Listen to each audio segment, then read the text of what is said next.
आज का हमारा टॉपिक है सर्वनाम। तो सर्वनाम का मतलब क्या होता है? तो खोरठा में सर्वनाम का मतलब होता है, मतलब हिंदी में भी मतलब होता है सर्वनाम, यानी कि संज्ञा के बदले में जो शब्द इस्तेमाल होता है ना, उसे सर्वनाम कहते हैं। यानी कि सर्वनाम यानी संज्ञा के बदले में इस्तेमाल होवे वाला शब्द के संज्ञा कहल जाला। जैसे कि मैं, तुम, हम, वह, कौन आदि। इसको अगर खोरठा में बोलेंगे तो हम, तू, ऊ, ओकरा, जेकरा, तेकरा, ये सब सर्वनाम होता है। ठीक है। संज्ञा के बदले में जो शब्द आता है उसे सर्वनाम कहते हैं। जैसे कि राम खाना खाता है। राम यहाँ पे क्या हुआ? संज्ञा हुआ। ठीक है। अब अगर हम इसे अगर सर्वनाम में अगर मतलब कन्वर्ट करें तो बोलेंगे वह खाना खाता है। तो यहाँ पे वह क्या हुआ? वह हो गया सर्वनाम। वह खाना खाता है। वह यानी कौन खाना खा रहा है? राम खाना खा रहा है। तो यहाँ जो वह हुआ ना, वही हो गया सर्वनाम। यानी कि संज्ञा, यानी संज्ञा का जगह में जो शब्द आता है उसे सर्वनाम कहते हैं। ठीक है। तो सर्वनाम के प्रकार कितने होते हैं? सर्वनाम के मेनली 6 प्रकार होते हैं। पहला पुरुषवाचक सर्वनाम, दूसरा निश्चयवाचक या इसको खोरठा में ठेकानी भी कहते हैं सर्वनाम, तीसरा है अनिश्चित वाचक सर्वनाम, चौथा प्रश्नवाचक सर्वनाम, पांचवा संबंधवाचक सर्वनाम, छठा निजवाचक सर्वनाम। ठीक है। तो पहला सर्वनाम क्या बोलाता है? पुरुषवाचक सर्वनाम। पुरुषवाचक सर्वनाम यानी पर्सनल सर्वनाम, पर्सनल प्रोनाउन। इसमें पुरुषवाचक सर्वनाम में भी 3 प्रकार है। पहला प्रथम पुरुष, द्वितीय पुरुष और तृतीय पुरुष। प्रथम पुरुष में एक वचन में हम यानी मैं, बहुवचन में हमनी, हम लोग। ठीक है। प्रथम पुरुष में आ गया। द्वितीय पुरुष में आ गया तू।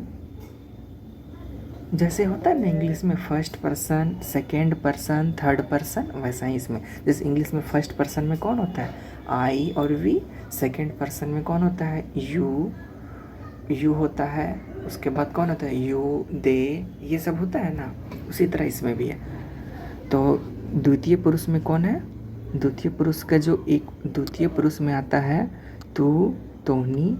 हाँ, एक चीज़ और, एक वचन यानी सिंगुलर, बहुवचन यानी प्लूरल।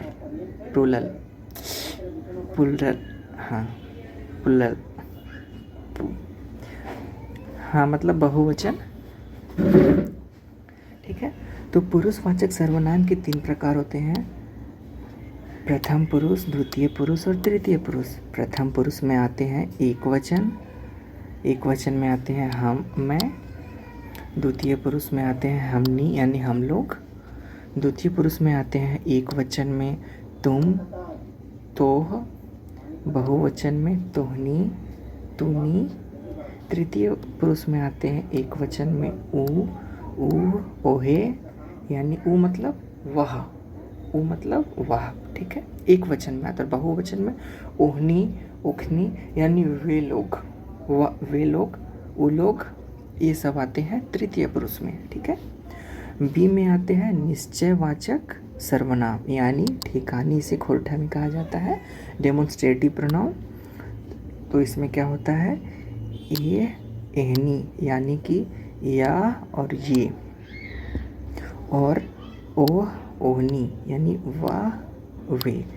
सिंपली निश्चयवाचक सर्वनाम में आते हैं ये, या और ये, वाह और वे। जैसे एग्जाम्पल के लिए ओहनी खेल रहल है, यानी कि वे लोग खेल रहे हैं। निश्चयवाचक सर्वनाम में आते हैं वे लोग खेल रहे हैं, वे लोग जा रहे हैं, यह लोग गाना गा रहे हैं। ये सब आते हैं निश्चयवाचक सर्वनाम में। ठीक है। अनिश्चित वाचक सर्वनाम में क्या आता है? कोई भी, कभी, यानी कौनो, कैसो, कखनो, ये सब आते हैं अनिश्चित वाचक सर्वनाम में। उदाहरण के लिए कौनो मदद कर सके है, यानी कि कोई मदद कर सकता है। ये सब आता है अनिश्चितवाचक सर्वनाम में, ठीक है।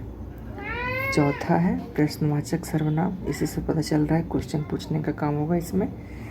के यानी कौन, कहाँ यानी क्या, कहाँ यानी कहाँ, कैसन यानी कैसे, यानी कि कैसे हो, कैसन ही यानी कैसे हो, कहाँ गले हली मतलब कहाँ गए थे। ये सब आता है प्रश्नवाचक सर्वनाम में। उसके बाद पांचवा है संबंधवाचक सर्वनाम यानी रिलेटिव प्रोनाउन। ये क्या करता है कि मतलब दो लोगों के बीच में, दो सेंटेंसों के बीच में ना मतलब रिलेट करता है, दो शब्दों को रिलेट करता है, मतलब जोड़ता है एक तरह से कि जो पहला सेंटेंस दूसरे से जुड़ता है। जैसे कि जो शब्द किसी संज्ञा या सर्वनाम से जुड़कर उसके बारे में बताता है उसे संबंधवाचक सर्वनाम कहते हैं। जैसे में जे यानी जो, जेकर यानी जिसका, जेकरे यानी जिसे, जथे यानी जहाँ, जैसन यानी जैसे। एग्जाम्पल के लिए जे पढ़तो ऊ पास होतो, यहाँ पे जो जे है ना वो रिलेट कर रहा है कि जो पढ़ेगा ना वो पास होता है। जे पढ़तो ऊ पास होतो, तो इसमें जे संबंधवाचक सर्वनाम है, ठीक है। उसके बाद 6 में है निजवाचक सर्वनाम। निजवाचक सर्वनाम यानी कि अपना, स्वयं का, अपना यानी स्वयं का बारे में बताता है। यानी कि हम अपन किताब रख ली, यानी मैं अपना किताब रख दिया। ई वो अपन घर कल चल गले, यानी कि वह अपना घर कल चल गया। निजा मतलब एक तरह से मतलब निजा मतलब अपना, एक होता है ना किसी का निजी ज़मीन, निजी मतलब निजी यानी पर्सनल, वही इस तरह स्वयं के बारे में बताता है, खुद के बारे में, तो उसे हम निजवाचक सर्वनाम कहते हैं, ठीक है। बस इतना ही था। एक बार फिर से रिवीजन करवा देते हैं कि सर्वनाम किसे कहते हैं। सर्वनाम कहते हैं संज्ञा के बदले जिस शब्द का प्रयोग करते हैं उसे सर्वनाम कहते हैं, ठीक है। सर्वनाम के मुख्यतः 6 भेद होते हैं। पहला है पुरुषवाचक सर्वनाम, दूसरा है निश्चयवाचक सर्वनाम, तीसरा है अनिश्चितवाचक सर्वनाम, चौथा है प्रश्नवाचक सर्वनाम, पांचवा है संबंधवाचक सर्वनाम, छठा है निजवाचक सर्वनाम, ठीक है।